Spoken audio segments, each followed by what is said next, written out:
বন্ধুরা, ভোলে বাবা পারকরেকা ধারাবাহিকের আজকের পর্বে দেখানো হয়েছে চৈতি ঝিলকে সাজিয়ে দিচ্ছে, খুব বাজেভাবে সাজিয়ে দিচ্ছে।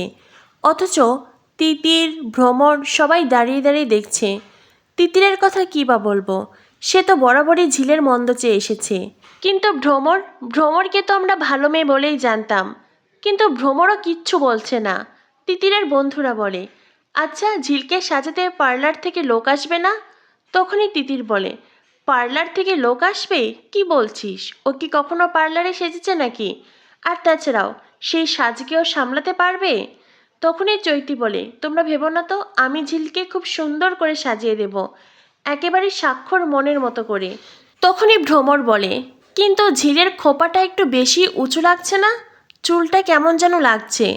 চৈতি বলে, না ভ্রমর, এক্কেবারে ঠিক আছে, এমন উঁচু করে খোপা বাঁধলে ঝিলকে আরও বেশি সুন্দর লাগবে।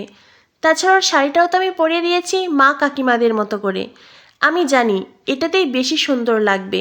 ঝিল নিজের খোপায় হাত দেয়। ঝিল বারবার করে চৈতিকে বলে, আমাকে এতটা সাজিও না, আমার মনে হচ্ছে চুলটা একটু বেশি উঁচু লাগছে, আর শাড়িটাও। চৈতি বলে, একদম ঠিক লাগছে, আমি কি তোমাকে খারাপ করে সাজাতে পারি? এবারের যোগ্য বউ করে তোমাকে সাজাবো। এরপরেই চৈতি সবাইকে ঘর থেকে চলে যেতে বলে, কারণ চৈতি তো ঝিলকে আরও বাজেভাবে সাজাবে, সকলের সামনে তো আর সেইটা পারবে না। আর তিতির, সে তো চৈতির কথাই সায় দিচ্ছে, তাই তিতির তার বন্ধু ভ্রমর সবাইকে ঘর থেকে চলে যেতে বলে।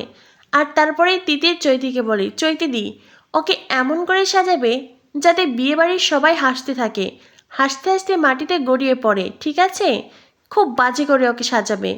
চৈতি বলে, আহা তুমি এতটা উত্তেজিত হয়ে না, এতটা এক্সাইটেড হলে হয়তোবা ঝিল শুনে ফেলবে। যাও যাও, তুমি বরং এখন এখান থেকে যাও আর আমার ওপরে ভরসা রাখো। তিতির ওখান থেকে চলে যায়। চৈতি ঝিলকে মোটা করে কাজল পরায়, এতটা মোটা করে কাজল পরায় যে ঝিলের চোখ দেখতে পাগলের মতো লাগে। ঝিল বারবার করে বলে, কি করছো তুমি এটা? আমার মনে হচ্ছে অনেক মোটা করে কাজল পরাচ্ছ। চৈতি বলে, একদম না, তোমার মুখে যেমনটা মানাবে তেমনটাই দিচ্ছি। এরপরে ঝিলকে অনেক বড় টিপ পরিয়ে দেয়, আর তারপরেই বেশ বড় বড় করে চন্দনের ফোঁটা দিয়ে দেয়। ঝিলের পুরো সাজ পোশাক দেখে একেবারে পাগল মনে হচ্ছে। আর চৈতি ঝিলকে বলে, ঝিল খুব সুন্দর লাগছে তোমায়, দেখো সাক্ষ্যসহ সবাই তোমার দিক থেকে চোখ ফেরাতেই পারবে না। ঝিল বলে, চৈতিদি, আমি জানি তুমি আমার ওপরে খুব রেগে আছো, হয়তোবা তোমার খুব কষ্ট হচ্ছে, কিন্তু বিশ্বাস করো আমি ইচ্ছে করেই বিয়েটা করতে চাইনি।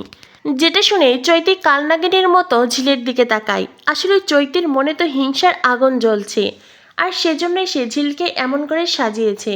যতই পরিবারের সবার সামনে ভালো মানুষের রূপ ধরে থাকুক না কেন, ঝিল কি চৈতির মুখোশ বুঝতে পারবে? বিয়ে বাড়িতে কি সকলের সামনে ঝিল হাসির পাত্রী হবে, নাকি ঝিল চৈতির মুখোশ বুঝে আগেই নিজের সাজ পোশাক ঠিক করে নেবে, সেটাই দেখার অপেক্ষা। অন্যদিকে স্বাক্ষর বাবা এসেছে ঝিলের বস্তিতে। ঝিলের মা সেই সাথে বস্তির লোকজনদের বৌভাতের অনুষ্ঠানে ইনভাইট করতে।